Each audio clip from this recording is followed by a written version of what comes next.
কোন সমাজের দুই শ্রেণী যদি ভালো হয়ে যায় তো বাকি দুই শ্রেণী ভালো হইতে বাধ্য হয়। এটার একটা জ্যান্ত প্রমাণ দিন। যদিও আমি ছিলাম না, আমি আপনাকে 5ই আগস্ট আমি ছিলাম না, আমি দেশে ছিলাম না, বরং ওই দিনটায় আমি মাটিতেই ছিলাম না। ওই দিনটায় আমি আকাশে উঠতেছিলাম 39,000 ফিট উপরে। আমি লন্ডন থেকে কানাডায় যেতেছিলাম। লন্ডন থেকে কানাডায় যখন নামছি তখন আমি শুনছি স্বাধীন। যদি বলা হয় তাহলে এটার পুরা ক্রেডিটটা আবার অন্য কেউ রাগ হয়ে যায় কিনা, মিডিয়ায় কথা যাইতেছে, এটার পুরা ক্রেডিট আমাদের যুবক সমাজের উপরে আসে, ঠিক না? কি সত্য তো? ছাত্র যুবক, ঠিক না? এদের উপরেই তো আসে, ঠিক না? তাহলে ওই দিন থেকে আমার বিশ্বাস হয়ে গেছে কিতাবের কথাটা সত্য। যদি দুই শ্রেণী দিনদার হয়ে যায়, একটা হলো যুবক আর একটা হলো নারী, মা বোনরা যদি দিনদার হয়ে যায় তো ঘরের পুরুষ দিনদার হইতে বাধ্য। কতক্ষণ বাইরে করবেন? এক সময় অধৈর্য হয়েও ঘরে যাইবেন, ঠিক না? না রাস্তা রাস্তায় কাটায় দিবেন? ঘরের মা বোনরা যদি দিনদার হয় তাহলে পুরুষ দিনদার, ঘরের পুরুষ দিনদার হইতে বাধ্য। আরেকটা যদি যুবক সমাজ দিনদার হয় তাইলে বৃদ্ধ আর বাচ্চা দিনদার হইতে বাধ্য। এমন দিনদার হবে বাচ্চা, কাহিনী মনে উঠলো এই জন্য বলতেছি শর্টে। বেলাল রাদিয়াল্লাহু তাআলা আনহু মদিনার থেকে চলে গেছিলেন, আল্লাহর রসুলের অনুরোধে আবার মদিনা আসছেন। মদিনাবাসী ধরছে আজান দাও, বলছে আল্লাহর রসুলের জায়গা শূন্য দেখবো আর আমি আজান দিব, এটা সম্ভব না। তো সবাই যে বলছে হাসান হোসাইনকে যে আমাদের কথা বেলাল মানবে না, কিন্তু তোমরা দুই ভাই ধরলে কি ফালায়ও দিবে না। তো দুই ভাই যে ধরছে চাচা বেলাল একটা আজান দাও, বলছে সবাইকে তো না কইরা দিলাম কিন্তু তোমাদেরকে না করার কোনো সুযোগ নাই। তো বেলাল যখন আজান দিতেছিল তো পুরো মদিনায় কান্নার রোল চলতেছিল। আল্লাহ রসুলের জামানায় যখন আজান দিত আল্লাহ রসুল উপস্থিত থাকতেন আর বেলালের আজানে মদিনা মুখরিত হইতো। আল্লাহ রসুল নাই, বেলালও চলে গেছে, আসছে আল্লাহ রসুলের জিয়ারতে। ওই যে ব্যথা সাহাবাদের দিলে, মদিনাবাসীর দিলে, এটা আজানে আবার জায়গা উঠছে, সবাই কাঁদতেছে। ছোট বাচ্চা মাকে জিজ্ঞাসা করতেছে, মা কাঁদিস কেন? বলছে ওই যে বেলাল আসছে, ওই যে আজানের ধ্বনি হইতেছে, আল্লাহ রসুলের জমানার কথা মনে উঠছে। যখন আল্লাহ রসুল ছিলেন ওই কথা মনে উঠতে দেরি, চোখ কাঁদতে দেরি করে নাই। তো ছেলে বলতেছে, মা বেলাল তো আসলো, আজান তো দিল, তোমাদের মনে একটু হলেও তো সান্ত্বনা হলো, কিন্তু আমাকে বলো আমাদের নবীজি কবে আসবে? আমরা নবীজিকে কবে দেখা চোখ শীতল করব? বাচ্চা পর্যন্ত তার মনোভাব চেঞ্জ হয়ে গেছে, পুরা যুবক নারী পুরুষ সবার মনোভাব চেঞ্জ হওয়ার কারণে। তো সমাজের ভিতরে যদি দুই শ্রেণী দিনদার হয়, এক যুবক এক মা বোনরা, তাইলে বাচ্চাও দিনদার হইতে বাধ্য, পুরুষরাও দিনদার হইতে বাধ্য। তো যেটা আমি আপনাদেরকে বুঝাইতেছিলাম, কতদিন থাকবেন এখানে, কতদিন থাকবো?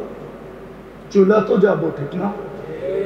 হ্যাঁ, চলে তো যাবো। কে কখন যাব এটাও জানি না। এই জন্যই মনে হয় সূর্য উঠতে একটা ধ্বনি দেয়, ডুবতে আরেকটা ধ্বনি দেয়। সূর্য যখন ওঠে না, তখন বলতে বলতে ওঠে, আনা ইয়াউমুন জাদীদ, আমি নতুন দিন তোমার জন্য। ফাকতানিম, সুবর্ণ সুযোগ মনে করো। আল্লাহ তোমাকে আরেকটা সুযোগ দিল যে তুমি সূর্য উঠতে দেখলে। আবার বিকালে যখন ডোবে, তখন বলতে বলতে ডোবে, লান আউদ ফি হায়াতিকা আবাদা, হতে পারে আর কোনোদিন তুমি আমাকে উঠতে দেখবে না। বন্দরের মানুষ, হইতে পারে তোমরা কালকে আর কেউ আমাকে উঠতে দেখবে না। আর এটার প্রমাণ এখনো দুনিয়াতে আছে। বন্দরের চেয়ে বড় এলাকা আমি চিনি, এক রাত্রে মাটির সাথে মিশায় গেছে, একটির সাথে মিশে গেছে। সকালে আর কেউ সূর্য উঠতে দেখে না। বেশি দূরে, বেশি দিন পিছনে যেতে হবে না, বেশি দূরেও যেতে হবে না। গত ডিসেম্বরের আগের ডিসেম্বরে তুর্কিতে ভূমিকম্প আসছিল 7.8, এক রাত্রে 1.5 লক্ষ লোক মারা গেছে। এক শহর মাটির সাথে মিশে গেছে। অতীত যুগের কথা বাদই দিলাম, অতীত তো শত আপনাকে নিয়ে দেখানো যাবে যে এই শহরটা এক রাত্রে শেষ। এরকমই এক শহরবাসীকে ঈসা আলাইহিস সালাম জিজ্ঞাসা করছিলেন, কাইফা দাম্মারাকুমুল্লাহু তাদমীরা, আল্লাহ তোমাদেরকে সমূলে কিভাবে ধ্বংস করলেন? তো গ্রামবাসীর ভিতর থেকে একজনে মাটির নিচ থেকে জবাব দিছিলেন, বিতনা বিল আফিয়া, ফুর্তি করতে করতে ঘুমায় গেছিলাম। ফুর্তি, আমরা তো ফুর্তি করতে করতেই ঘুমাই, ঠিক না? যতক্ষণ পর্যন্ত চোখ চলে ততক্ষণ টেলিভিশন দেখে, যখন দেখে আর চোখ ধরে রাখতে পারে না, তখন হয়তো বন্ধ করে ঘুমায় যায়, ঠিক না? যুবকদের চোখ যতক্ষণ চলে ততক্ষণ মোবাইলে থাকে, ঠিক না? আবার অনেকজনের দেখা যায় মোবাইল চলতেছে, বুকে রেখা ঘুমায় গেছে, সকালে উঠে দেখে চার্জও নাই, এমবি সেমবিও নেই। হ্যাঁ, সত্য তো? এটাই তো ফুর্তি করতে করতে ঘুমানো। এমন তো না যে সবাই ইস্তেগফার পড়তে পড়তে পড়তে ঘুমায় গেছে। উচিত তো ছিল এটাই, আল্লাহর দাবি তো ছিল এটাই যে সারাদিন যেমন করস আর না করস, সারাদিন যেমন চলস আর না চলস, ঘুমানোর সময় কমসে কম হাত দুটা উঠায় ঘুমাইস। কেননা আমি প্রথম আকাশেই তোর অপেক্ষায় থাকি। প্রথম আকাশে তোমার, নইলে ডাকবে কেন? হালমিন মুস্তাগফির হাদিসের শব্দ, বুখারী, তাহলে ডাকবেন কেন? তো বলতেছেন আমি প্রথম আকাশে অপেক্ষায় থাকি যে তুই হাত উঠাইতে দেরি, আমি মাফ করতে দেরি করব না। উচিত তো ছিল ইস্তেগফার পড়তে পড়তে ঘুমানো। আবার শিখায়ও দিছিলেন 3 বার পড়লেই কি, 3 বার পড়লেই গুনাহ কতগুলা মাপ, এটাও দেখাইতেছি। যেই ব্যক্তি এই ইস্তেগফার পড়বে 3 বার, আস্তাগফিরুল্লাহ আল্লাযী লা ইলাহা ইল্লা হুয়াল হাইয়ুল কাইয়্যুম ওয়া আতুবু ইলাইহি, 3 বার পড়বে, ওর গুনাহ যদি গাছের পাতা সমান হয়, আজকে যদি এলাকার উপরে রহমতের ছোঁয়া লাগে, তাইলে দুইটা লাভ হবে দুনিয়ার, এলাকার দাম ভ্যালু বেড়ে যাবে, মানুষ এখানে থাকতে পাগল হবে, দিতে পাগল হবে, নিতে পাগল হবে। আর যদি রহমতের ছোঁয়া না লাগলো তাইলে জীবন কাটবে, কিন্তু বড় কষ্টে কাটবে, কষ্টে, বড় কষ্টে কাটবে, জীবন কেটে যাবে, জীবনের মজা হবে না।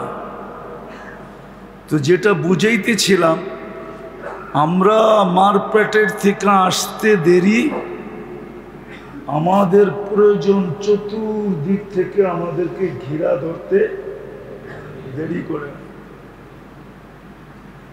আমাদের প্রয়োজন মিটানোর জন্যই আল্লাহর কাছে আছে অফুরন্ত ভান্ডার। আল্লাহর ভান্ডার কত বড় জানেন? এক হাদিসের তর্জমা করতেছি আমি। সমুদ্রে সুই ডুবাইলে মাথায় বাইজা যতটুক পানি আসবে, আর এতটুক পানি সমুদ্রে কমবে। কিন্তু আল্লাহ যদি সমগ্র সৃষ্টিকে সবার ইচ্ছা মতো দেন, তাহলে আল্লাহর ভান্ডারে এতটুকুও কমবে না।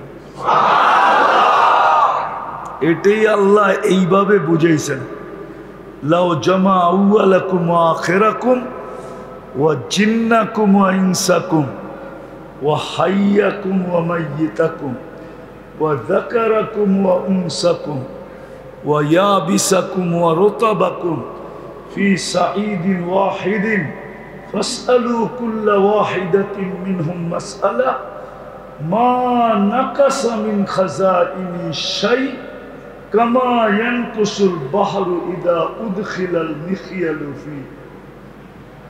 সুই ডুবায়া বাহির করে আনলে সমুদ্রের পানি মাথায় লাইগা যতটুকু কমলো, আল্লাহ বলে আমার ভান্ডারে এতটুকুও কমবে না। অপুরন্ত ভান্ডার তোমাদের জন্য বানায় রাখছে, প্রয়োজন মিটানোর জন্য। কিন্তু ওই ভান্ডার থেকে উপকৃত কিভাবে হবে? কেননা ভান্ডার তো আর আমাদের হাতের কাছে না। আল্লাহ বলছে ভান্ডার কোথায় রাখছি জানো? অফিস সামা ইরিস্কুকুম, আকাশে রাখছি তোমাদের জন্য ভান্ডার। কিন্তু সিঁড়ি লাগায় তো চড়া যায় না, সিঁড়ি লাগায় চড়া যায় না, যায়? হ্যাঁ, আকাশে সিঁড়ি লাগাবে কে? তো আল্লাহ ওই ভান্ডার থেকে নেওয়ার জন্য আল্লাহ আমাদেরকে মাধ্যম দিছেন। কি দিয়েছেন? মাধ্যম দিছেন। মাধ্যম কোনো ওই ভান্ডার থেকে নেওয়ার জন্য আল্লাহ আমাদেরকে মাধ্যম দিছেন, যেটাকে আমল বলে। আমল, আমল দিছেন। আবার আমলও দিছেন গ্যারান্টি দিয়া। কোম্পানি যেরকম গ্যারান্টি দিয়া মাল বেচে, আল্লাহ আমল দিছেন গ্যারান্টি দিয়া, ঠিক না? আবার শুধু এই জগতের গ্যারান্টি দেন নাই, দুনো জগতের গ্যারান্টি দিছেন, যে এটাও হবে ওইটাও হবে। এমন না যে শুধু এটাই হবে, ওটা আর হবে না, ওটার জন্য আলাদা করতে হবে না। এক তীর দুই শিকার। তীর কয়টা? শিকার কয়টা? এক আমল দিয়ে দুটা হবে, দুনিয়া হবে, আখিরাত হবে। ভালো মতে বোঝেন। আমল দিছেন ওই ভান্ডার থেকে নেওয়ার জন্য, যে আমল করবে গ্যারান্টি যুক্ত আমল, যার সাথে গ্যারান্টি কার্ড দিয়া দিছেন। জিনিস বেচার সময় গ্যারান্টি কার্ড দেয় না? হ্যাঁ, স্বয়ং আল্লাহ গ্যারান্টি কার্ড দিয়া দিছেন আমলের সাথে। আবার বলে দিছে দুইটা হবে, একটা না। এটাও হবে, ওটাও হবে, এটাও হবে। একটা উদাহরণ দিয়ে দেখাই, কোরআনে আছে ওয়াহমুর আহলাকা বিসসালাত ওয়াস্তাবির আলাইহা লা নাসআলুকা রিজকান নাহনু নারযুকুকা। বলছে নামাজ পড়ো, তোমার রিজিকের দায়িত্ব আমি আল্লাহ নিলাম। তো রিজিক তো এইখানে দরকার, ঠিক না? হ্যাঁ, কি বলেন? এইখানে দরকার না? এখন বলবেন যুগ তো নামাজ পড়তেছি, রিজিকের সমস্যা তো দূর হইতে দেখতেছি না। তাইলে বুঝতে হবে নামাজ দুর্বল, ঠিক না? হ্যাঁ, মারলেন বারবার, একটাও ঠিকানায় লাগলো না। ঠিকানা বুঝেন কি? নিশানায় লাগলো না, ঠিক না? তাইলে কি পাথরের দোষ না আপনার হাতের দোষ? আপনার নিশানায় পাক্কা না, ঠিক না? হ্যাঁ, এখন প্রশ্ন হইতে পারে যুগ তো নামাজ পড়ি, ঠিক না? তাহলে বলে গেল নামাজের কোয়ালিটি ঠিক হয় নাই। নামাজের কোয়ালিটি যদি ঠিক হইতো তাহলে কোরআনের কথা সত্য, আল্লাহর কথা সত্য, দুনিয়ার সমস্যার সমাধান হবেই হবে। হাজারো প্রমাণ আছে, সমাধান করে ফেলছে। কিভাবে করবে, কোত্থেকে করবে, ওটা আল্লাহ ভালো জানে। হ্যাঁ, এখন বললেন দুনিয়ার সমস্যা তো সমাধান হলো নামাজ দিয়া, কিন্তু ওইখানেরটা কি করে হবে? তো ওইটাও বলে দিছেন, মিফতাহুল জান্নাতি আস-সালাহ, নামাজ জান্নাতের চাবি। তো একটা দিয়ে দুটা সমাধান হলো কিনা? তো যেটা বুঝাইতেছিলাম, আমরা দুনিয়াতে পা রাখতে দেরি, সমস্যায় জর্জরিত হইতে দেরি হয় না। প্রয়োজন চতুর্দিক থেকে আমাদেরকে ঘেরা ধরে। ওই প্রয়োজন মেটানোর জন্যই আল্লাহ ভান্ডার বানায় রাখছে। কিন্তু ভান্ডার থেকে আমি নিব কিভাবে? তো আমাদেরকে আমল দিছে না, আমল। এই জন্যই হাদিসে বলছে কুল্লি কামা উরিদ, আমি যেই সিস্টেম বললাম ওই সিস্টেম মতো করো, নিয়ম মতে চলো। আকুন লাকা কামা তুরিদ, তুমি যেমন চাও আমি আল্লাহ তোমার জন্য তেমনই করব। ফাইন আসাইতানি ফিমা উরিদ, আমি যেটা চাই এটা যদি তুমি না করলে, উতঈবুকা ফিমা তুরিদ, তুমি যেটা চাও এটার ভিতরে শুধু তোমাকে ক্লান্ত করব। কি করব? ওয়ালা ইয়াকুনু ইল্লা কামা উরিদ, হবে না যতক্ষণ পর্যন্ত আমি আল্লাহ না চাব। আল্লাহ যতক্ষণ না চাবে ততক্ষণ হবে না। আপনি মাথা ফাটায় ফেললো লাভ নেই। এই জন্য মেরে দোস্ত, আমল দিচ্ছেন প্রয়োজন খাজিনার থেকে নেওয়ার জন্য। আবার গ্যারান্টি কার্ড দিয়া দিছেন, আবার একটা দিয়ে দুটা হবে এটাও বলে দিছেন, এটাও হবে। একটা কথা ভাবেন ভালো মতে, কতদিন থাকবেন দুনিয়াতে? বলেন কতদিন? আজ পর্যন্ত মৌতকে ঠেক দেওয়ার মতো কোনো রংবাজ তৈরি হয়েছে নাকি?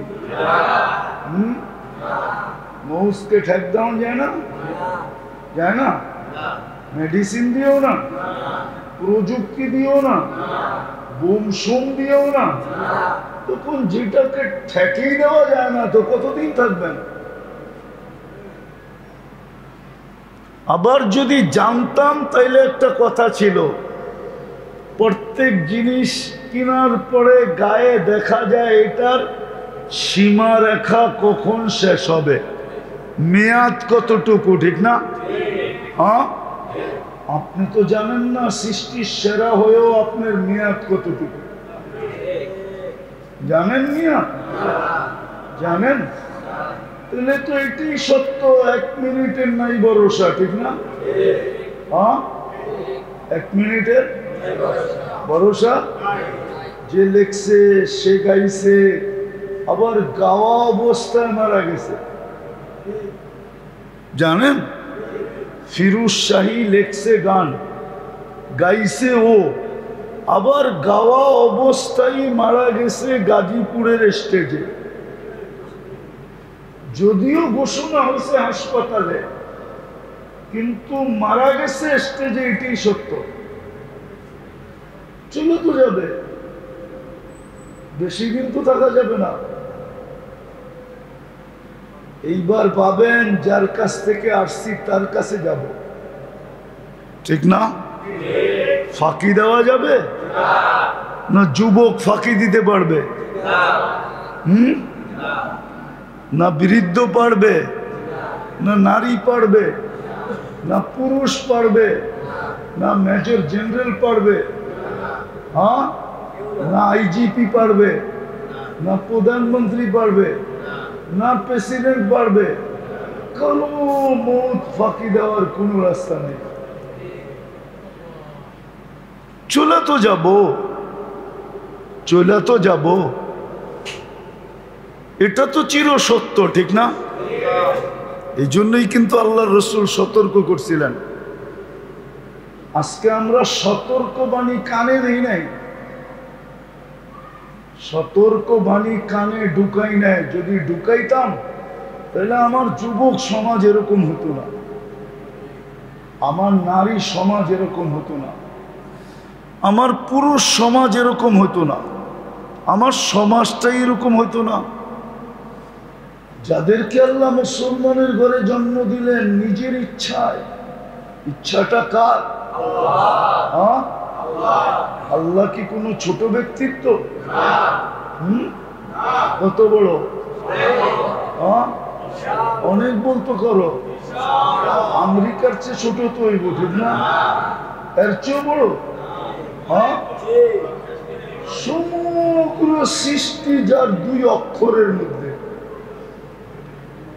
সমগ্র সৃষ্টি যার কি 2 অক্ষরের মধ্যে, কোন এই 2 অক্ষরের ভিতরে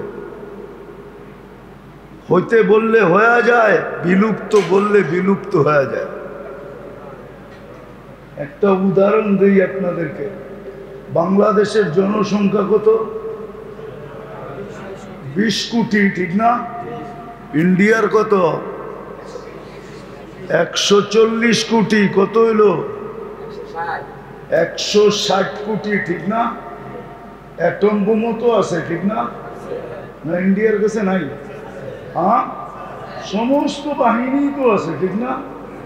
আজ পর্যন্ত কতবার তো তুফান আসলো, একটা তুফান প্রতিরোধ করে দেখাইতে পারলো না 160 কোটি মানুষ, এতগুলা সমরস্ত্র থাকা সত্ত্বেও। পারছে না? আমরা পারছি না? কেউ পারছে? শুধু একটা নাম কয়ে আমাগরে সান্ত্বনা দিয়া দেয়, কি প্রাকৃতিক দুর্যোগ, ঠিক না? হ্যাঁ, কইতে তো পারতো যে আল্লাহ নারাজ হইয়া পাঠাইছে, চলো আমরা তওবা করি। ওই আল্লাহ আপনাকে ইচ্ছা করে মানুষ বানাইছে। শয়তান ভাবতে দেয় না, ভাবলে কিন্তু রাস্তা সহজ ছিল। ওই আল্লাহ সদিচ্ছায় আপনাকে আমাকে সৃষ্টির সেরা বানাইছেন। সাধারণ ব্যাপার না, অনার্থক না। সৃষ্টির ভিতরে আপনি সেরা, মাথায় ঢুকান। এটা অনার্থক ঘোষণা না, কোনো ঘোষণাই অনার্থক হয় না। হয় নাকি? কোনো ঘোষণা অনার্থক হয়? হ্যাঁ, কোনো নিয়ম অনার্থক হয়? তাহলে আল্লাহ যে আপনাকে পছন্দ করা সৃষ্টির সেরা মানুষ বানাইলেন, অনর্থক হয় কি করে? আবার মুসলমানের ঘরে পাঠাইলেন নিজের পছন্দে। কার পছন্দ? হ্যাঁ, আমি সারা দুনিয়াকে কসম খায় বলতে পারি যে দুনিয়া তুমি আমাকে পছন্দ করো আর না করো, আল্লাহ আমাকে পছন্দ করে মানুষও বানাইছে, মুসলমানের ঘরেও পাঠাইছে। দুনিয়া তুমি পছন্দ না করলে আমার কিছু আসে যায় না। অনেক সময় তো যুবকরাও বলে, ঠিক না, যেই মার পেটে রইল 10 মাস, মা এত কষ্ট সহ্য করলেন, যেটা কিতাবে লেখে পাহাড়ের উপরে রাখলো পাহাড় টুকরা টুকরা হয়ে যেত। যেই বাবা সবকিছু বিলীন করে ওরে যুবক যৌবন দিয়া যুবক বানাইল, মাঝে মাঝে যুবকরা কয় তোমাকে পছন্দ হইলে হোক, না হইলে না হোক, আমি পছন্দ করছি। মনে আপনারা বোঝেন নাই, যারা বুঝার ওরা বুঝা লইছে, কিন্তু ঠিক না? অথচ যেই মায়ের পেটে 10 মাস নিয়ে কষ্ট করল, যেই বাবা যৌবন বিলীন করে দিয়া ওকে যৌবন দিল, এখন হয় কি বলে, কি আমি পছন্দ করছি, আমি তোমাগো পছন্দ হোক আর না হোক। আমি যদি যুবকরে বলি যুবক তোকে কে পছন্দ করছে, এটা তো বাপ, কে পছন্দ করছে? আরে বলো না, আল্লাহ পছন্দ করে তোমাকে মানুষ বানাইছে। সর্ব সৃষ্টি পছন্দ না করলেও কিছু আসে যায় না। পছন্দ করছে কে? আমাকে। আরে বুঝাইতে পারতেছি? আল্লাহ আমাকে পছন্দ করছে, মানুষ বানাইছেন, আবার পছন্দ করছেন তো মুসলমান বানাইছেন। কয় পছন্দ? হ্যাঁ হ্যাঁ, এটা কি অনর্থ? আরেকটা দেখাই, আবার পছন্দ করছেন যার উপরে আর পছন্দ নাই, যার উপরে আর পছন্দ, যার উপরে পছন্দ হইতেই পারে না, উম্মতে মুহাম্মদী বানাইছে। বলেন, উম্মতে মুহাম্মদীর উপরে কোন উম্মত আছে? হ্যাঁ, আছে নাকি? আমাদের নবীজির উপরে কোন নবী আছে? যদি আমাদের চেয়ে দামি উম্মত হইতো তাহলে আল্লাহ আমাদেরকে খায়রে উম্মত কেন বলতেন? তাহলে এইবার ভাবি যে আমি কি অনর্থক? কয়বার পছন্দ করলেন? সর্বশেষ পছন্দ যেটার উপরে কোনো কি নাই, যার উপরে কোনো, যার উপরে কোনো পছন্দ নাই, যার উপরে কোনো শ্রেষ্ঠত্ব নাই, যার উপরে কোনো দাম নাই, যার উপরে কোনো ভ্যালু নাই, যার উপরে কোনো মূল্য নাই, যার উপরে কোনো মূল্যায়ন নাই, যার উপরে কোনো মূল্যায়ন নাই, মূল্য নাই, দাম নাই, ভ্যালু নাই, ইজ্জত নাই, সম্মান নাই, উম্মতে মুহাম্মদী বানাইছে।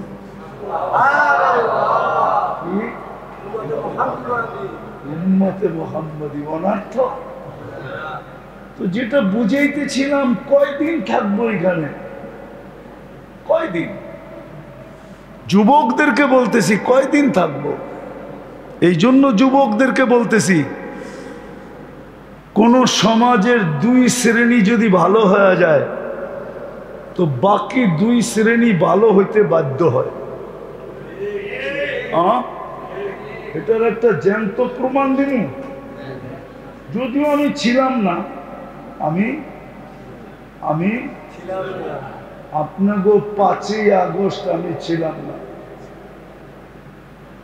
আমি দেশে ছিলাম না, বরং ওই দিনটায় আমি মাটিতেই ছিলাম না। ওই দিনটা আমি আকাশে উঠতেছিলাম ৩৯,০০০ ফিট উপরে। আমি লন্ডন থেকে কানাডায় যেতেছিলাম। লন্ডন থেকে কানাডায় যখন নামছি তখন আমি শুনছি স্বাধীন।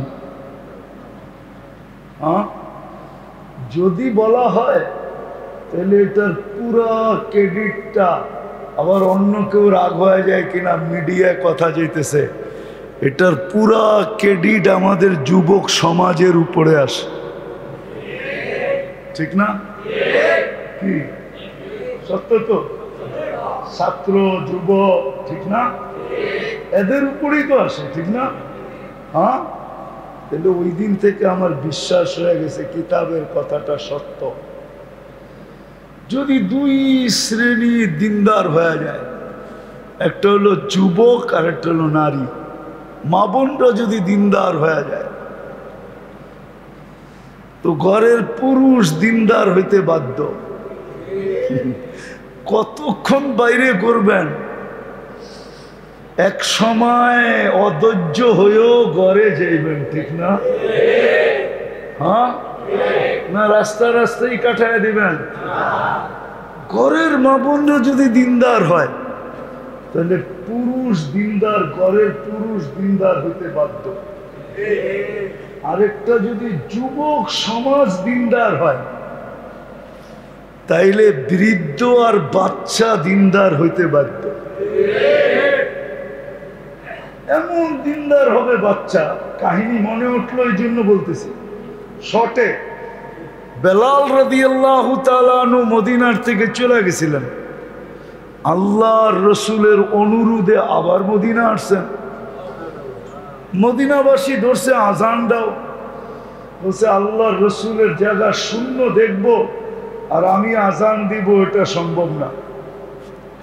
তো সবাই যে বলছে হাসান হোসাইনকে যে আমাদের কথা বেলাল মানবে না, কিন্তু তোমরা দুই ভাই ধরলে কি ফালায়ও দিবে না। তো দুই ভাই যে ধরছে চাচা বেলাল একটা আজান দাও, বলছে সবাইকে তো না কইরা দিলাম কিন্তু তোমাদেরকে না করার কোনো সুযোগ নাই। তো বেলাল যখন আজান দিতেছিল তো পুরো মদিনায় কান্নার রোল চলতেছিল। আল্লাহ রসুলের জামানায় যখন আজান দিত আল্লাহ রসুল উপস্থিত থাকতেন, আর বেলালের আজানে মদিনা মুখরিত হইতো। আল্লাহ রসুল নাই, বেলালও চলে গেছে, আসছে আল্লাহ রসুলের জিয়ারতে। ওই যে এক ব্যথা সাহাবাদের দিলে, মদিনাবাসীর দিলে, এটা আজানে আবার জায়গা উঠছে, সবাই কাঁদতেছে। ছোট বাচ্চা মাকে জিজ্ঞাসা করতেছে, মা কাঁদিস কেন? বলছে ওই যে বেলাল আসছে, ওই যে আজানের ধ্বনি হইতেছে, আল্লাহ রসুলের জমানার কথা মনে উঠছে। যখন আল্লাহ রসুল ছিলেন ওই কথা মনে উঠতে দেরি, চোখ কাঁদতে দেরি করে নাই। তো ছেলে বলতেছে, মা বেলাল তো আসলো, আজান তো দিল, তোমাদের মনে একটু হলেও তো সান্ত্বনা হলো, কিন্তু আমাকে বলো আমাদের নবীজি কবে আসবে? আমরা নবীজিকে কবে দেখা চোখ শীতল করব? বাচ্চা পর্যন্ত তার মনোভাব চেঞ্জ হয়ে গেছে, পুরা যুবক নারী পুরুষ সবার মনোভাব চেঞ্জ হওয়ার কারণে। তো সমাজের ভিতরে যদি দুই শ্রেণী দিনদার হয়, এক যুবক এক মা বোনরা, তাইলে বাচ্চাও দিনদার হইতে বাধ্য, পুরুষরাও দিনদার হইতে বাধ্য। তো যেটা আমি আপনাদেরকে বুঝাইতেছিলাম, কতদিন থাকবেন এখানে? কতদিন থাকবো? চলে তো যাবো, ঠিক না? হ্যাঁ, চলে তো যাব, কে কখন যাব এটাও জানি না। এই জন্যই মনে হয় সূর্য উঠতে একটা ধ্বনি দেয়, ডুবতে আরেকটা ধ্বনি দেয়। সূর্য যখন ওঠে না তখন বলতে বলতে ওঠে আনা ইয়াউমুন জাদীদ, আমি নতুন দিন তোমার জন্য। ফাক্তানিম, সুবর্ণ সুযোগ মনে করো। আল্লাহ তোমাকে আরেকটা সুযোগ দিল যে তুমি সূর্য উঠতে দেখলে। আবার বিকালে যখন ডোবে তখন বলতে বলতে ডোবে লান আউদ ফি হায়াতিকা আবাদা, হতে পারে আর কোনোদিন তুমি আমাকে উঠতে দেখবে না। বন্দরের মানুষ, হইতে পারে তোমরা কালকে আর কেউ আমাকে উঠতে দেখবে না। আর এটার প্রমাণ এখনো দুনিয়াতে আছে। বন্দরের চেয়ে বড় এলাকা আমি চিনি, এক রাত্রে মাটির সাথে মিশায় দিছে, একটির সাথে মিশা গেছে। সকালে আর কেউ সূর্য উঠতে দেখে না। বেশি দূরে, বেশি দিন পিছনে যেতে হবে না, বেশি দূরেও যেতে হবে না। গত ডিসেম্বরের আগের ডিসেম্বরে তুর্কিতে ভূমিকম্প আসছিল 7.8, এক রাত্রে 1.5 লক্ষ লোক মারা গেছে। এক শহর মাটির সাথে মিশে গেছে। অতীত যুগের কথা বাদই দিলাম, অতীত তো শত আপনাকে নিয়ে দেখানো যাবে যে এই শহরটা এক রাত্রে শেষ। এরকমই এক শহরবাসীকে ঈসা আলাইহিস সালাম জিজ্ঞাসা করছিলেন, কাইফা দাম্মারাকুমুল্লাহু তাদমীরা, আল্লাহ তোমাদেরকে সমূলে কিভাবে ধ্বংস করলেন? তো গ্রামবাসীর ভিতর থেকে একজনে মাটির নিচ থেকে জবাব দিছিলেন, বিতনা বিল আফিয়া, ফুর্তি করতে করতে ঘুমায় গেছিলাম। ফুর্তি, আমরা তো ফুর্তি করতে করতেই ঘুমাই, ঠিক না? যতক্ষণ পর্যন্ত চোখ চলে ততক্ষণ টেলিভিশন দেখে, যখন দেখে আর চোখ ধরে রাখতে পারে না তখন হয়তো বন্ধ করে ঘুমায় যায়, ঠিক না? যুবকদের চোখ যতক্ষণ চলে ততক্ষণ মোবাইলে থাকে, ঠিক না? আবার অনেকজনের দেখা যায় মোবাইল চলতেছে বুকে রেখা ঘুমায় গেছে, সকালে উঠে দেখে চার্জও নাই, এমবি সেমবিও নেই। হ্যাঁ, সত্য তো? এটাই তো ফুর্তি করতে করতে ঘুমানো। এমন তো না যে সবাই ইস্তেগফার পড়তে পড়তে পড়তে ঘুমায় গেছে।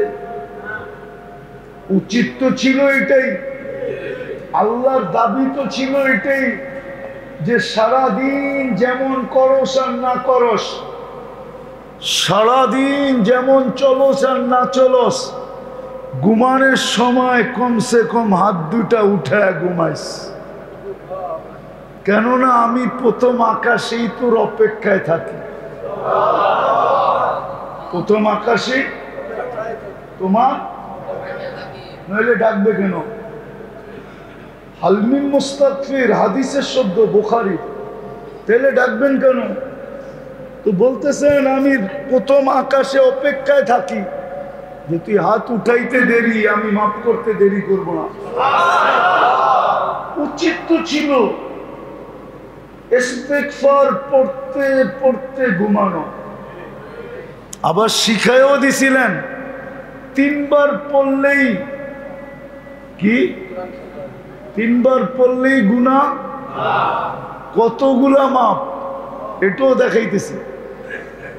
যেই ব্যক্তি এই ইস্তেগফার পড়বে 3 বার, আস্তাগফিরুল্লাহ আল্লাযী লা ইলাহা ইল্লা হুয়াল হাইয়ুল কাইয়্যুম ওয়া আতুবু ইলাইহি, 3 বার পড়বে। ওর গুনাহ যদি গাছের পাতা সমান হয়। আচ্ছা, এই মজলিসে বলেন তো আপনারা বন্দরের লোক, আবার নারায়ণগঞ্জের ভিতরে রাগ হয়ে যাবেন বলবো? হ্যাঁ, না না বললে আবার গাড়ি গুড়ি আটকায় দেয় কিনা। নারায়ণগঞ্জ তো ঠিক না, নারায়ণগঞ্জের ভিতরে কয়েকটা এলাকার লোক অনেক চালাক, তার ভিতরে বন্দর একটা, ঠিক না? ঠিক না? কি আগের থেকেই নাম আছে বন্দর, ঠিক না? না নাম নাই? হ্যাঁ, সারা বাংলাদেশের বন্দর আছিল এইটাই। ধানের বন্দর বলেন, চাউলের বন্দর বলেন, পাটের বন্দর বলেন, না ছিল না? না মনে হয় ভুল বলতেছি? তো বন্দর এখনো বলে, এখনো বলে। তো যেটা বুঝাইতেছিলাম, বন্দরের মানুষ এত চালাক, এইখানে কেউ আমাকে 100 গুণার নাম বলতে পারবে? চ্যালেঞ্জ। পুরস্কার দিমু, ক্রেডিট কার্ড পাঞ্চ করে কইলাম। কিন্তু গুণা মাফ হবে কতগুলা? গাছের পাতা সমান গুণা, বালুর কণার সমান গুণা। বলবেন এতটি তো জিন্দেগি ভর মিলেও করা যাবে না। তাহলে বুঝেন রব কেমন মেহেরবান। দাবি ছিল ঘুমানোর সময় তওবা করতে করতে, ইস্তেগফার পড়তে পড়তে ঘুমাও, আর আমরা ঘুমাইতেছি ফুর্তি। তো ঈসা আলাইহিস সালাম জিজ্ঞাসা করছে, কেমনে তো ওদের ধ্বংস করলো? সমূলে এরকম কয় বিতনা বিল আফিয়া। উচিত ছিল ইস্তেগফার পড়তে পড়তে ঘুমাবো, আমরা ইস্তেগফার পড়তে পড়তে ঘুমাই নাই, আমরা ফুর্তি করতে করতে ঘুমাইছি। আসবাহনা ফিল হাবিয়া, সকালে উঠা দেখি আমরা সব হাবিয়া, দোজখের ভিতরে। ঈসা আলাইহিস সালাম জিজ্ঞাসা করছে, আমা হাবিয়া, হাবিয়া কি জিনিস? তো বলছে সিজ্জিন। আবার জিজ্ঞাসা করছে সিজ্জিন কি জিনিস? ওমা সিজ্জিন। কুল্লু জামরাতিন মিনহা কাআদবাকি দুনিয়া কুল্লিহা, প্রত্যেকটা আগুনের কয়লা এই দুনিয়া সমান বড়। আর ওয়াহুনা ফি, আমাদের রূহগুলার নিচে চাপা পড়ে আছে। তো ঈসা আলাইহিস সালাম জিজ্ঞাসা করছে, সব কথার জবাব তুই দেস কেন, আর কেউ দেয় না কেন? কালা আফওয়াহিহিম লিজাম মিনান নার, প্রত্যেকের মুখে আগুনের লেগাম লাগানো আছে। ঈসা আলাইহিস সালাম জিজ্ঞাসা করছে, তুমি কথা বলো কি করে তাইলে? বলছে আনা কুনতু মিনহুম ওয়া লাস্তু মিনহুম, আমি ওই সম্প্রদায়ের ছিলাম, কিন্তু আমার কর্ম এদের মতো ছিল না। আনা ফি শাফিরে সিজ্জিন, আমি পারে বৈশা আছি, পারে, ভিতরে না, পারে। ফালা আদরি মাদাল্লাহু ইয়াফআলু বিহি, আমি জানি না আল্লাহ আমার সাথে কি ফয়সালা করবে। বেশি দিন থাকবো না, চলে যাব। অনর্থক আমাদের অস্তিত্ব না। আবার 24 ঘন্টার সেবাও অনর্থক না। 24 ঘন্টা যে আমাদেরকে সেবা দিতেছে। যুবক, তোমরা নেটের জগতে ঘোরো, আমার একটা কথা দেখো, যদি এই শরীরটা প্রযুক্তি দিয়ে চালাইতে হতো, তাইলে আমাদের এই প্রযুক্তির টাকা অর্জন করার জন্য আমাদেরকে কতটুক পরিশ্রম করতে হতো, আর কত টাকা ডেলি ব্যয় করতে হতো। আমি একটা উদাহরণ দিই, যদি পানির দামে অক্সিজেন কিনতে হতো, তাহলে ডেলি 1650 টাকা অক্সিজেনের বিল দিতে হতো। ডেলি 1650 টাকা কামানোর জন্য নারী পুরুষের কতটুকু পরিশ্রম করতে হতো? শুধু অক্সিজেন, শুধু 550 লিটার অক্সিজেন নেই আমরা ডেলি, 550 লিটার। নাক মুখ দিয়া টাইনা ডেলি 550 লিটার অক্সিজেন। আপনাদের বিজ্ঞান বলে মাসে 4,95,000 টাকা বিল দিতে হতো। পার শ্বাসে যদি 1 পয়সা বিল দিতে হইতো, যে শ্বাস নিবি আর ছাড়বি, এটার 1 পয়সা বিল, তো ডেলি 1600 টাকা বিল দিতে হতো। মাসে 48,000 টাকা বিল দিতে হতো। এরকম আমি একটা একটা দেখাইতে পারি। আমাদের জিহ্বা, খাদ্যের স্বাদ আমাদেরকে ছুঁইতে দেরি, টাচ করতে দেরি, বলতে দেরি করে না। যেটা আমার পেটে যাবে কি যাবে না, যদি এই 7টা মেশিন দিয়ে যদি চেক করতে হইতো, তাহলে এইবার চিন্তা করেন ডেলি কতবার আপনাকে চেক করতে হইতো আর কতবার আপনাকে এটার বিল গুনতে হইতো। এটা ভাবেন না, তাহলে কতটুক খাটতে হইতো, পরিশ্রম কতটুক করতে হইতো, কত টাকা ডেলি আয় করতে হইতো ভাবেন। কিন্তু সব আল্লাহ 24 ঘন্টা আমাদেরকে শ্রম দিতেছেন, সেবা দিতেছেন, শ্রম না সেবা দিতেছেন বিনা পয়সায়। নিজের দয়া দ্বারা সেবা দিতেছেন, মেহেরবানি দ্বারা সেবা দিতেছেন, ভালোবাসা দ্বারা সেবা দিতেছেন, প্রেম আর প্রীতি দ্বারা সেবা দিতেছেন। আপনি ভাবেন এটা অনর্থক? হ্যাঁ, আমি শেষ জায়গায় চলে আসছি, গরম আমিও অনুভব করতেছি, শেষ জায়গায় চলে আসছি, অনর্থক না। বিদায় কথা শুরু ছিল, কতদিন থাকবো, বেশি দিন থাকবো না। যার কাছে আসছি, যার কাছ থেকে আসছি তার কাছে চলে যাব। কিন্তু এই ছোট জীবনটাকে গোড়া নিয়ে যেতে হবে। গোড়া 1 মিনিট পায়া থাকি, এটা কি করতে হবে? 100 বৎসর পায়া থাকি, এটা কি করতে হবে? যে গোড়া যাবে, রব্বে কাবার কসম, ও আল্লাহর কাছে ইজ্জত পাবে, সম্মান পাবে, দাম পাবে, বেলু পাবে। বন্দরের মানুষ, বন্দর যতই নামি দামি হোক, কিন্তু গুলশান তো না, বাড়িদারা তো না, বসুন্ধরা তো না, হ্যাঁ, বনানী তো না, ধানমন্ডি তো না, আমেরিকান নিউ ইয়র্ক তো না, কি কোন ইংল্যান্ডের লন্ডন তো না, হ্যাঁ, ফ্রান্সের প্যারিস তো না। তাহলে কি পায়া আল্লাহ ভুলে গেলাম? কি পায়া বলেন, কি পায়া আল্লাহ ভুলে গেলাম? বাড়িগুলো তো গিঞ্জি গিঞ্জি, ঠিক না? বাগযোগ করে কেউ 1% পাইছে, কেউ 0.5% পাইছে, রাগ হয়ে গেলেন? হ্যাঁ, 1%, 0.5%, ঠিক না? মাম 5% পেলেন। কি পেলাম? কি পায়া হারায় গেলাম? কতদিনের জন্য পাইলাম? পাইলাম এতটুক সময়ের জন্য, যেটা 1 মিনিটেরও ভরসা নাই। এতটুকুই তো পাইলাম, ঠিক না? আর অবস্থান হিসাবে কি পাইলাম? কি পাইলাম অবস্থান হিসাবে বলেন?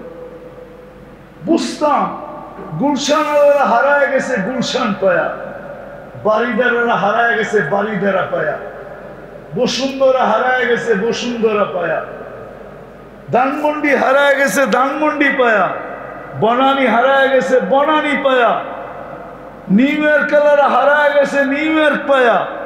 আপনি আর আমি কি পায়া হারায় গেলাম? বুঝান আমাকে, কি পায়া? ও না পাওয়ার জিদে হারায় গেলেন, ঠিক না? মনে হয় এটাই হইব, ঠিক না? যে আমার ঘরে কিছুই দিল না, এই জন্য হারায় গেলাম। হয়তো জিদের ঠেলায় হারায় গেছেন, যে আমাদেরকে কিচ্ছু দেয় না, যা হারায় গেলাম, ঠিক না? হ্যাঁ, আর নাইলে এটা ভাবেন কি পায় হারায় গেলাম। বরং আমাদের জন্য তো জান্নাত সহজ করছিলেন, আমাদের জন্য সহজ। মুহাম্মদুর রাসূলুল্লাহ ঈশা সহজ করে দিছে। এক রাত্র আইনা দিছে 83 বৎসর। 5 ওয়াক্ত নামাজ আইনা দিছেন, দুনিয়ার সমস্যা যার ভিতরে সমাধান, আবার সাথে সাথে জান্নাতের কি? জান্নাতের চাবি। আর কি চান? মুহাম্মদুর রাসূলুল্লাহ এসে আমাদের সমস্যা সমাধান করে দিয়েছেন, সহজ করে দিয়েছেন, সহজ। জান্নাত আমাদের বাড়ির গেটে এনে দিয়েছেন, গেটে। যুবকদের হাতের মুঠায় উঠায় দিছে, নারীদের শাড়ির আঁচলে পেঁচায় দিছে। আমরা যারা মধ্যবিত্ত আছি আমাদের বাড়ির গেটে রেখে দিছে। সত্য মানেন না? মানেন? হ্যাঁ না? আপনাকে মনে হয় কোটি কোটি টাকা ব্যাংকে আছে, অনেক ব্যাংকের ডাইরেক্টর মনে হয় আপনারা। হ্যাঁ, জীবন চলে যাইতেছে, ঠিক না? হ্যাঁ, বাংলা একটা প্রবাদ বাক্য আছে, দাঁড়েও না দাঁড়িয়েও না, এইভাবে জীবন চলতেছে, ঠিক না? হ্যাঁ, এদের জন্য তো জান্নাত সহজ। আমিনু আলা রাব্বিকুম, ঈমান তো মাতৃকুলে দিয়া দিয়েছেন। সল্লু খামসাকুম, 5 ওয়াক্ত নামাজ পড়ো। সুমু শাহরাকুম, রমজানে রোজা রাখো। মুতু আদখুলু জান্নাত রাব্বিকুম, মরো আর তোমার রবের জান্নাতে ঢুকো। কিয়ামতের দিন তো এই মজমাকেই বলা হবে, হিসাব দিতে আসো।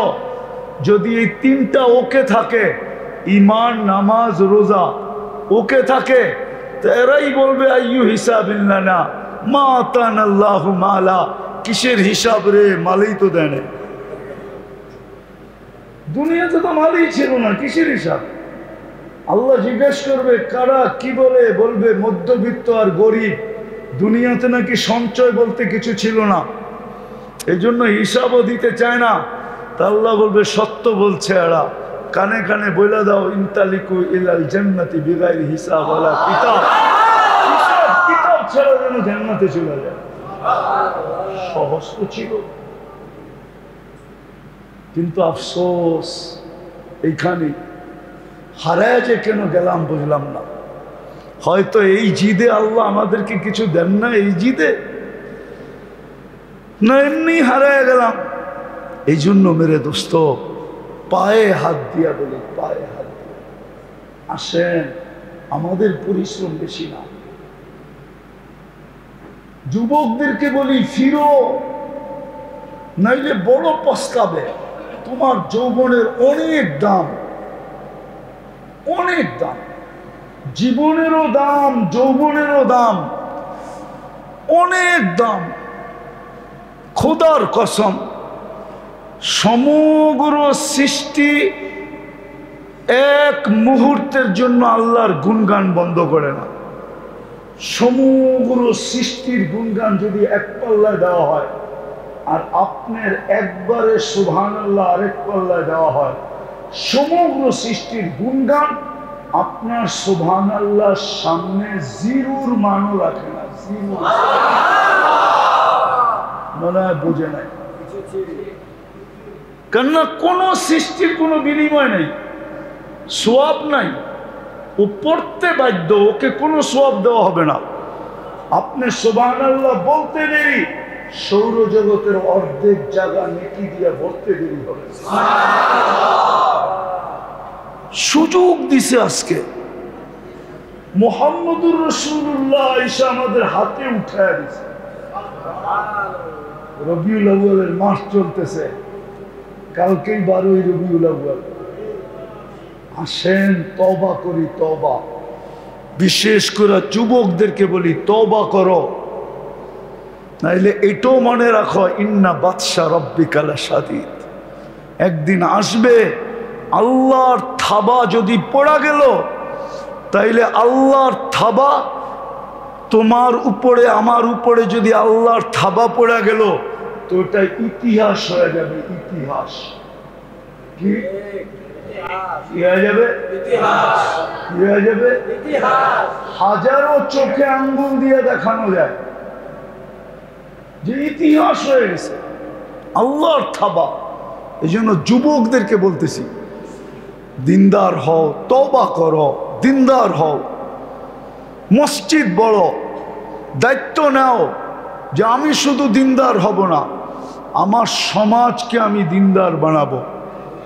তখন তুমি আল্লাহর কাছে দামি হবে, যেই দাম দুনিয়ার কেউ দেওয়ার ক্ষমতা রাখে না। দামি হবে, এত দামি, রব্বে কাবার কসম। এতটুক বলি আর কি, সাইয়াজআলু লাহুমুর রহমানু বুদ্দা, আল্লাহ তোমাকে বন্ধু হিসাবে ঘোষণা দিবে। কে দিবে? কে দিবে? আল্লাহ বন্ধু হিসাবে ঘোষণা দিবে। পারবো? হ্যাঁ, সত্য। তওবা করতে পারবেন আজকে? কে কে পারবেন তওবা করতে? পাক্কা? তাইলে বলে দেন আমরা আল্লাহর ঘরে আছি, আল্লাহ অতীত থেকে তওবা করলাম। নামান যুবকদেরকে বলবো, তোমাদের পায়ে হাত দিয়ে বলবো, তোমরা আজকের থেকে মসজিদ বড়ার মেহনত করো। যেই সমাজের মসজিদ পাঁচক্ত ভরা থাকবে, রব্বে কাবার কসম, ওই সমাজের কাছে ফুলও হার মানবে। ফুলের ঘ্রাণ আর কতটুকু? তোমাদের ঘ্রাণ ওই সমাজের ঘ্রাণ ফুলের চেয়েও কোটি গুণ বেশি হবে। আরে তোমাদের ঘ্রাণ আরশ থেকে পাওয়া যাবে, আকাশ থেকে পাওয়া যাবে। আকাশের ফেরেশতারা তোমাদেরকে তারকা রাজির মতো চমকদার দেখবে। এই জন্য আমি যুবকদের কাছে হাত জোর বলি এই সমাজের, যে তোমরা আজকের থেকে দায়িত্ব নাও, যে আমরা শুধু নামাজ পড়বো না, আমরা 5 ওয়াক্ত আমাদের মসজিদকে পায়ে দৌড়া হলো মুসল্লি দ্বারা ভরব। আর আমার বিশ্বাস তোমরা এই কাজ শুরু করলে ইমাম সাহেব, মুয়াজ্জিন সাহেব তোমাদের সহযোগী হবে। আর যদি মসজিদ বেড়া গেল, আমার কথা লেখা রাখো, আল্লাহর কাছে তোমরা দামি হবে। পারবে? কোন যুবক পারবে আজকের থেকে যে আমি আমাদের সমাজের শুধু নামাজ পড়বো না, বরং নামাজি দ্বারা মসজিদকে ভরা দিব? নামান আজকে আমাদের মসজিদ খালি, এই জন্যই আমাদের এই দুরবস্থা। নাইলে আপনি ভাবেন, আমি চিনি বন্দরের মানুষ, বহুত জনকে চিনি, যারা অর্থশালী হওয়ার কারণে গুলশানে থাকে। কই থাকে? নাই একজনও? বনানী নাই? ধানমন্ডি নাই? আচ্ছা, এটা বাদ দিলাম, আমি তো নিউ ইয়র্কও চিনি। নিউ ইয়র্কে আছে বন্দরের মানুষ, নিউ ইয়র্কে আছে। মানুষের যদি অর্থ হয় তো সে উন্নত জায়গায় যায়, ঠিক না? হ্যাঁ। আচ্ছা, আল্লাহর চেয়ে উন্নত কেউ আছে? না, মনে হয় আছে। নাই? হ্যাঁ। তো আল্লাহ নিজের ঘরটা আপনার মহল্লায় দিল কেন? উচিত তো ছিল প্রত্যেক দেশের মসজিদ ওই দেশের সবচেয়ে উন্নত জায়গায় হওয়ার দরকার ছিল। আল্লাহ উন্নত, আল্লাহ উন্নত না, ওনার ঘরটাও কোথায় হবে? আপনার এখানে দিল কেন? মহল্লায় মহল্লায় দিল কেন? এই জন্য দিল যে বান্দা 2 কদম দিয়েই যেন আল্লাহর কাছে যেতে পারে। কয় কদম দিয়া? আল্লাহ মেহেরবানি করে ঘর দিল আপনাকে 2 কদমে সম্মানিত বানানোর জন্য। মান যারা বাইতি ওয়াজাবা আলাল মাসুর আন ইউকরিমা যায়ের। আল্লাহ বলে আমার উপরে জরুরি, আমার ঘরে যে আসে তাকে আমি সম্মানের মালা পরাই। আপনাকে আমাকে সম্মানিত করার জন্য প্রত্যেক গলি গলি মসজিদ দিলেন, বান্দা যেন 2 কদম দিয়ে সম্মানিত হইতে পারে। ওই ঘর খালি পড়া থাকবে আর আপনি আপনার ঘরে সুখে থাকবেন, এটা ইম্পসিবল, ইম্পসিবল, ইম্পসিবল, ইম্পসিবল, অসম্ভব, অসম্ভব, অসম্ভব, অসম্ভব। এই জন্য আমাদের এলাকার ভ্যালু হারায় গেছে, দাম হারায় গেছে। এই জন্য আমরা অশান্তির বাড়িতে বাড়িতে অশান্তির শিকার। রব্বে কাবার কসম, মসজিদ ভরা দেন, 1 মাস পরে আপনি আমাকে ফোন দিয়েন এলাকার রং কিরম চেঞ্জ হয়েছে, সুখ কিরকম বাড়িতে বাড়িতে খেলতেছে। আল্লাহ আমাদেরকে আমল করার তৌফিক দান করেন। ওমা আলাইনা ইল্লাল বালাগ। জালালি ওয়াজহি ওয়া আযীমি সুলতানি লাকাল হামদ কুল্লাহু দিক্কাহু জিল্লাহু সিররাহু আলানিয়াতাহু আউয়ালাহু আখিরাহু সগীরাহু ওয়া কবীরাহু। আল্লাহ বলার পর্ব ছিল শেষ, ভিক্ষার পর্ব চলতেছে। কোথায় বসে আছি এটাও জানেন, আজকের রাত্রটা কোন রাত্র এটাও জানেন। যদি সত্যই হয়ে থাকে তাহলে মেরে 12ই রবিউল আউয়াল সুবে সাদেকের সময় আপনার বন্ধু দুনিয়াতে আসছেন, আবির্ভাব ঘটছে, জন্ম হয়েছে। আয় আল্লাহ, বেশি কিছু চাবো না, আপনার ঘরে বসে আজকের আয়োজনটা যেন কবুল হয়, আয়োজকরা যেন কবুল হয়, মসজিদের কমিটি যেন কবুল হয়, মুসল্লিরা যেন কবুল হয়। আয় আল্লাহ, মেহেরবানি করে এই এলাকাটাকে কবুল করেন, এলাকাটাকে কবুল করেন, আজকে বন্দরটাকে কবুল করেন। আয় আল্লাহ, দিনের বন্দর বানায় দেন। এতদিন তো বস্তুর বন্দর ছিল, পাটের বন্দর, দানের বন্দর, চামড়ার বন্দর, কত বন্দরই না ছিল, কত জিনিসের বন্দরই না এটা। আজকের থেকে আজকে মেহেরবানি করে এটাকে দিনের বন্দর বানায় দেন, দিনদারির বন্দর বানায় দেন। আল্লাহ, যুবকদেরকে দিনদার বানায় দেন, মা বোনদেরকে দিনদার বানায় দেন। আল্লাহ, দিনদার বানায় দেন, আর কিচ্ছু চাই না। এই এলাকাটায় রহমতের বৃষ্টি নাযিল করেন, প্রত্যেকটা মানুষকে দিনদার বানায় দেন। এতটুকু অবশ্যই করে দেন যে আজান হইতে দেরি মসজিদ ভরতে দেরি হয় না, আজান হইতে দেরি মসজিদে ছুটে আসতে দেরি হয় না, আজান হইতে দেরি মা বোনরা নামাজ পড়তে দেরি করে না। এতটুকু কমসে কম করে দেন। যার যে পেরেশানি আছে দূর করে দেন, প্রয়োজন আছে মিটায় দেন, অসুস্থ আছে শেফায়ে কামেলা আজেলা দায়েমা মুস্তামিরা নসিব করেন। কবরে যারা চলে গেছে সবাইকে মাফ করে দেন, বিশেষ করে আমাদের মা বাবাকে মাফ করে দেন। আল্লাহ, প্রবাসে যারা আছে তাদেরকে প্রবাসে সুখে রেখেন, শান্তিতে রেখেন, আপনার রহমতের চাদর দিয়ে ঢাকা রেখেন, সবল রেখেন, সুস্থ রেখেন। কাউকে কফিনের ভিতরে বাড়িতে পাঠান না। আল্লাহ, এরা আমাদের রেভিডেন্ট যোদ্ধা, এদেরকে সুখে রাখেন। আল্লাহ, আমাদের দেশটাকে হেফাজত করেন। আল্লাহ, যা শুনলাম ভুল ত্রুটি থাকলে মাফ করে দেন, যা বললাম ভুল ত্রুটি থাকলে মাফ করে দেন। আল্লাহ, কথাগুলাকে দিলের ভিতরে গাইথা দেন। আল্লাহ, এই এলাকা একটা নতুন পরিবেশ আপনি তৈরি করে দেন। আমাদের দোয়াকে মেহেরবানি করে কবুল করেন। ওয়া সাল্লাল্লাহু তাআলা আলা খায়রি খালকি মুহাম্মাদি ওয়া আলিহি ওয়া সাহবিহি আজমাইন বিরহমাতিকা ইয়া আরহামার রাহিমিন।